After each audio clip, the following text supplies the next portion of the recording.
So let's talk hypertension.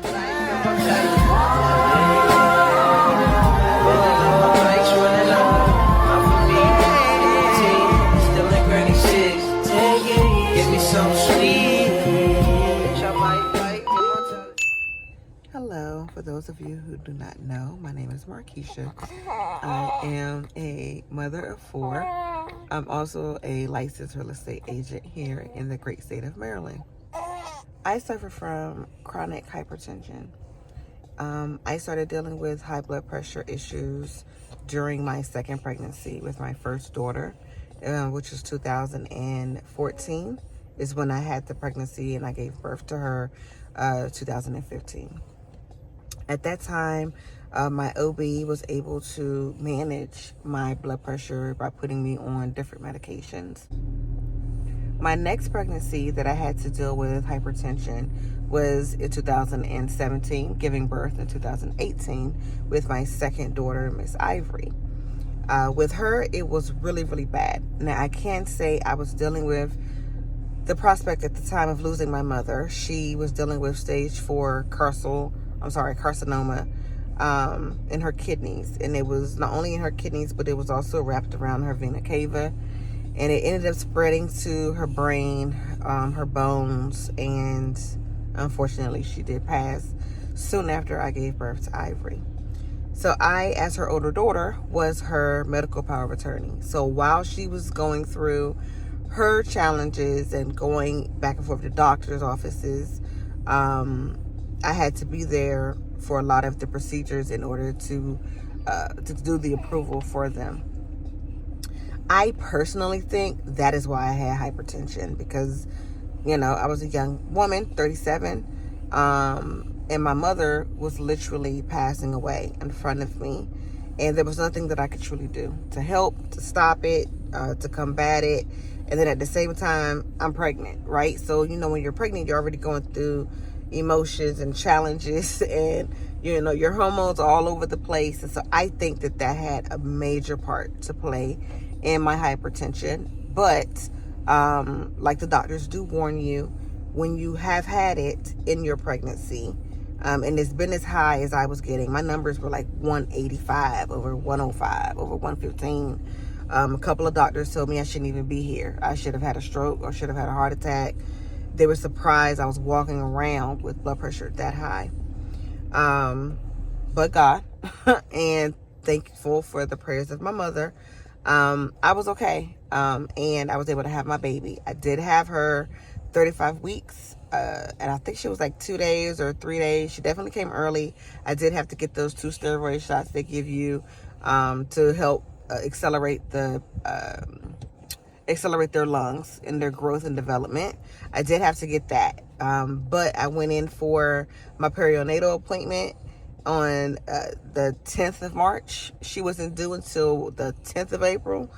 And my blood pressure was so heavy and so high. They said, no, ma'am, you're going upstairs and you're having her today. And so my little angel was born. And that's her. So like the doctors tell you, when you've been dealing with it in multiple pregnancies, sometimes it does decide to stay. And my blood pressure decided to stay.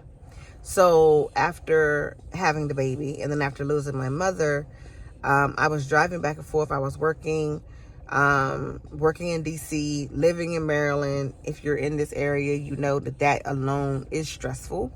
And I was getting headaches, started getting really, really bad headaches. And I started seeing floaters in my eyes. And I'm not sure if you know what that means, but it's like where you're looking out and you can see little spots floating in your eye. And I remember going to urgent care one day, and I just did not feel good. And it was around the time of COVID, so it was 2020. I didn't feel good at all. And I went in, and they took my blood pressure, and they made me lay down. And then they came back in, they took my blood pressure again. They made me turn to the right, turn to the left. I'm like, what's going on? They're like, your blood pressure is severe. We think you might be getting ready to have a stroke. Luckily, one of the nurses there was also going to go see a cardiologist. She did give me the cardiology doctor that she was using, and I did make that phone call that day to schedule an appointment to see him immediately. Upon seeing the cardiologist, Of course, they take you through all the battery of tests that they have to do. He started me on a different medication called telmisartan, and I also was taking a water pill. And so with those together, and of course him basically putting me on medical leave, I was not allowed to drive. I was not allowed to work. He didn't want me to do anything. Basically, I had to just be at home, and that was it. He did not want me, holding on to the baby. He basically just benched me, to be honest with you. And he was severely concerned about my blood pressure. The medicine he started me on did start to help. It did lower my blood pressure. But however, you cannot be on that medication if you are pregnant or breastfeeding. And so that's what leads us to our current situation. So being on those two different medications, working out, walking daily, and just trying to generally relax did actually help my blood pressure stabilize. I was working remotely, so I wasn't having to go into the office anywhere. Didn't necessarily have to leave the house, really. I just had to meet the bus at the corner to pick the babies up off the bus. And that was it. Life had balanced itself out for me.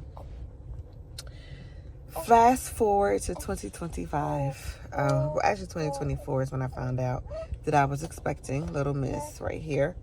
But prior to that, my blood pressure had already started. I could feel spiking a little bit. I had went back to working outside of the home, which, anybody who's going from remote back into the office knows that is an adjustment in itself. And then I had both girls going to one school, which was helping. And dad was the one taking them back and forth to school. So, of course, I called my doctor's office. I let her know what my numbers were. And, of course, she did tell me to go to labor and delivery. And so I did. I took my time. I can't explain why I took my time, but I did. I took my time that day going to labor and delivery. I ate. I drove because my doctor's appointment or my doctor's office is like about 45 minutes to an hour away. So I drove all the way there. Again, taking my time. I get there. I go up to labor and delivery. They tell me they've been waiting on me for a few hours. It literally had been maybe an hour and a half. I go in. My blood pressure is still high. They asked me if I took my medicine. I said, of course I'm taking it. We'll take it again. So I took it because at that point I had already taken just the one dose. And so they wanted me to take the second dose to see if it would lower my blood pressure. My blood pressure went to 165. It still was like over 100. It still was really, really high. And so at that point, I know that I'm going to be admitted. I know that. I'm not going home. And sure enough, about an hour later, the doctors came in and basically said the same thing. Yes, we're not going to let you go home. We're just going to keep you and monitor you overnight. That's what they said. It was just supposed to be monitoring me overnight because the plan was we weren't having stinker bug until 37 weeks. So that way we know her lungs are developed. We know she's good. But just in case, they were going to give me my first steroid shot. They were keeping me overnight so they can give me my second one, and I didn't have to come back and forth because they knew I did not live right around the corner. So, okay, fine. That's the plan. Take the first steroid shot. Cool. Go to sleep. Wake up. Take the second one. I'm planning on going home. Little did I know that I wasn't going anywhere. So they took my blood pressure that morning, and it was a critical. Anything over in the hospital, for me, it was like 160 over 98. That's a critical. I wasn't going home.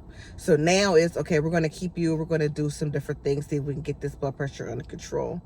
By now, I've had both steroid shots. So they gave me something via my IV for my blood pressure. Then they started me on the ephedrine. And then, of course, they upped my dose of a beta-alt from 3 to 400 milligrams. And so, of course, I bought them out. Now, my blood pressure is 110 over like 73. So now they're giving me an IV to pump me full of fluids to get my level back up. So now I'm having contractions. And so now it's like, okay, well, what are we going to do? Do we stop the baby from coming? Do we keep the baby coming? What's happening? But we do know that having a baby outside of my body is better than a baby being inside my body. Fast forward until June 20th, when I am exactly 35 weeks and 2 days. my baby decides to show up. She comes on her own. I was already going through labor. It already started kicking in. The contractions started kicking in. I'll give you my birth story later, but just suffice to say, she was coming, but I wasn't dilating, right? And so my body was trying to eject her, but it wasn't opening up for her to have a way to come out. And so they did have to give me Pitocin in order for that part to happen. But then she came. So you would think that after she got here, my blood pressure would normalize. It did not. So I had to stay in the hospital additional 3 days. Now, I'm irritated. I'm tired. I don't want to be here no more. I'm ready to go home. And so against doctor's orders, I did check myself out the hospital. Because in my mind, hear me out. In my mind, I've had the baby. That should help my blood pressure go back normal. But here's the thing. Y'all are coming to my room every 15 minutes. This lady over here is checking the baby, checking her blood sugar. She did not have to go to the NICU. Praise God. But her blood pressure was a little low. Okay. So they gave her donor's milk because I'm a breastfeeding parent. They gave her donor's milk because at the time my milk hadn't came in to help boost her blood sugar. But for 24 hours, they had to stick her every so many hours. I hated it. But they're coming in to check on her. Other nurses are coming in to check on me. And I said to them, if y'all are in here literally every hour on the hour, sometimes every 30 minutes. And when I ran a critical number, it would be every 15 minutes. When am I supposed to get the rest that I need in order for my blood pressure to go down? Y'all are in here bothering me. How about you go away for a little bit? Then my blood pressure will come down. Then you'll let me go. So my family did come to visit me. With them being there visiting me, my first number was a good number. And they said, okay, you can go home tomorrow. By that morning, after they visited, my blood pressure had went back up. It was sky high. And so they were like, well, we're going to keep us. No, you're not. I'm going home today. And so I checked myself out. Okay, so I did do what they told me to do. Started taking the medicine that they wanted me to take. But mind you, I'm leaving a hospital where y'all are giving me IV fluids, IV medication via my mouth, Tylenol via I was just being pumped full of stuff, right? So I go home and I just felt so bad. I don't want to get preeclampsia, right? And they had tested me multiple times to make sure that I wasn't preeclamptic at the time. And it kept coming back. I was fine. I was almost dead, but I wasn't preeclamptic. So, push forward. You know, I'm doing everything I'm supposed to do.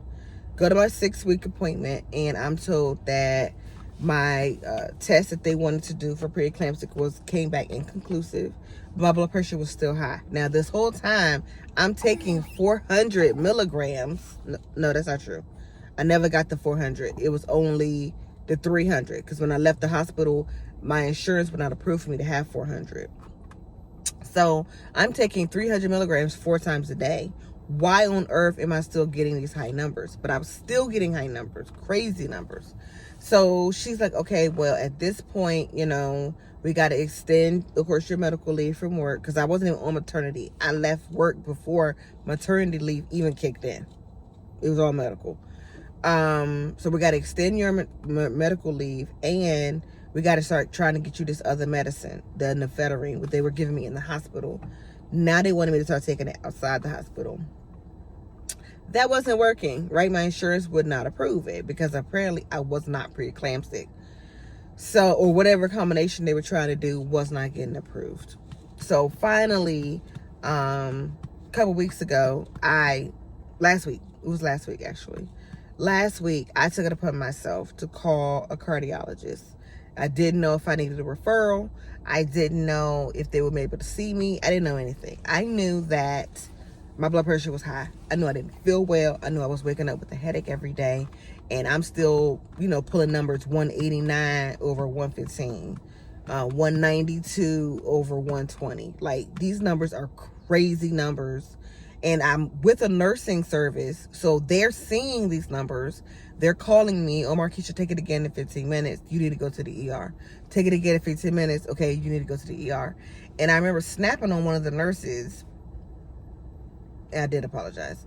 But I said, what good are you? You're not helping with my blood pressure. You're literally telling me, okay, go to the ER. Okay, so what's the point? I can see that my blood pressure is high.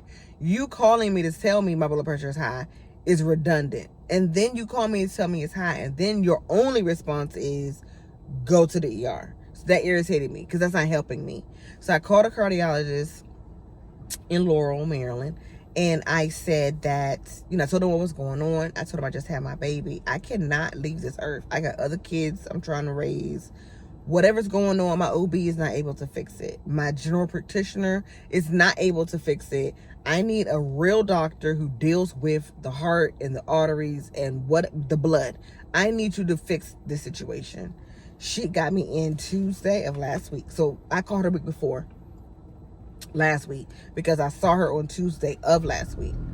Gave her the whole rundown. They did an EKG. And the day I went in, my numbers was 170 over 110 when I saw her. So she wasn't even going to let me go until I got the right medication combination. So she was able to get me approved for the ephedrine, and I was supposed to take that. I take 30 milligrams in the morning in conjunction with one of my labetalol 300s. So 300 milligram of labetalol and a 30 milligram of the ephedrine. I take both of those in the morning, and then I take one more labetalol at night. So 8:15 in the morning, I take 2, and then 8:15 at night, I take just the one 300 milligram one. So I went in yesterday for my follow-up because, of course, she wanted to see me. And my blood pressure was 125 over 93. My pressure has not been that low. Okay? And so we were happy. She was happy. I was happy. Woo! How do you feel? I do feel better. My headaches, since I've been on the other one, I've had headaches, but I think that's just me. I have headaches. I have migraines. I haven't had a migraine yet, but I've had like little annoying headaches. So she wants to keep me on that combination. I have to continue to check my blood pressure. If it starts to creep back up, then we have to readjust my medication. If it stays where it is, then she's happy where it is. I cannot still be released back to work until I have at least a sonogram for my heart, which is not scheduled until October 24th. And then the follow-up for that one is October 31st. And then we'll see what happens then, right? So I say all of that to say, give you all my story to say, hypertension is not fun. Hypertension is a deadly one, and I know that we all heard that it can be very deadly. It's a silent killer, right? Having hypertension can affect not only your heart, and you could have a heart attack, you can have a stroke, but it also can affect your kidneys. It can affect your eyes. Right now, I have to get ready to schedule to see a neurology ophthalmologist because I'm still seeing floaters in my eyes, and my cardiologist thinks that it may be bleeding behind my iris or my wherever behind my eyes, because I'm still seeing that. She said, or it might be pressure, because of course I've been literally living out here with stroke worthy numbers, and I'm taking care of kids, driving back and forth, working a full-time job, running a full household, trying to be a wife, trying to be, a big sister. It's a lot that I've been trying to do, a great aunt, a good friend, all while literally not realizing that at any moment I could be taken from this earth because my pressure is just too high. So just, that's my little hypertension story. That's where we are up to date. We're on the mend. We're on our way back to hopefully normal living. And I know that, having hypertension is something, it may just follow me. I just have to be more cautious of it. You know what I mean? I have to make sure that I am walking, that I am eating better, and I do eat better. Like, I don't eat any pork anymore. And literally, when I tell you, I had a piece of bacon the other day because I hadn't had none in so long. I just wanted to taste it. I could taste the salt on the bacon as soon as I put it in my mouth. And you just talking about just the bacon off the pack, like cooking it. And, everybody else is walking around the house eating bacon, having a good time. One little bite for me could send my blood pressure out the roof. So I don't cook with salt anymore, which is, I feel like it's good, because if I can still make food taste good and don't got salt on it, I'm doing something. Walking, having the baby, I'm just now, I would say, really getting right back out. I've been doing stuff, but not really a whole lot because my pressure's been high. And I didn't want to overdo something because you definitely could feel it. I could feel it right in this area, in my veins, in my arteries. I'm telling you, I could feel my pressure's high. I'll start getting heat, like it'll warm up back here. Sometimes my heart will act like it's sort of kind of fluttering a little bit when my pressure's getting high. So I was trying to sort of kind of lay low and do almost near to nothing. But then, of course, I got a baby who doesn't believe in sleeping for a long time at night. She's just now getting into like a 4-hour stretch, and she's a breastfed baby. So she's waking up to eat, right? And I don't add anything to her milk, no cereal, no oats or nothing like that. I just feed her naturally. So if you have any advice, if you know any other things that I could be doing, I can't eat grapefruit. I know that's another one a lot of people keep telling me to do. I can't eat it because it negatively affects my medicine. Somehow the interaction doesn't work. I've been told, eat more green leafy stuff. I eat spinach. I eat kale salads. I almost feel like I could check mark almost all the boxes of things that people tell me to do. Less stress. I don't know if that'll ever happen. I'm working on it. But do I go from 0 to 1,000 quick? I do. And I think that's because my stress level is already at its max, right? So I can't take but so much more on me. And so it's almost like I'm in a pressure cooker, if that makes sense. I feel like I want to explode. I need to be able to vent. I need to be able to let the steam off. But I can't because I have a baby that needs me to stay calm, cool, and collected. I have children that need me to be on this earth with them, right? So things that irritate me, I can't. I'm trying to navigate not allowing those things to irritate me. But I am definitely open to suggestions. If you know something, if you're aware of something that might work out better for me, definitely I'm open to hearing it. Yeah, so I'm going to continue to do these car chronicles. I'm going to try to do them every single Wednesday. Some of them will be about my hypertension journey, because like I said, I do have more appointments coming up. And I am still trying to navigate, making sure I want to eventually get off of medicine, honestly. I was told by one doctor that probably won't be for me, but that's what I personally want. So I will be taking you through that journey with me.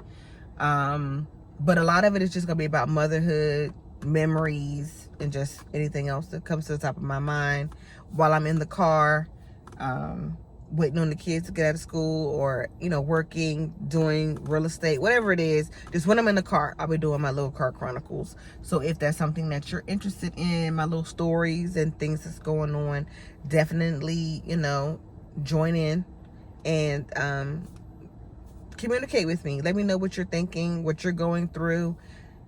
I might know something that can help you. You might know something that can help me. Until then, please stay safe, love on each other, and be kind to someone today. Bye-bye.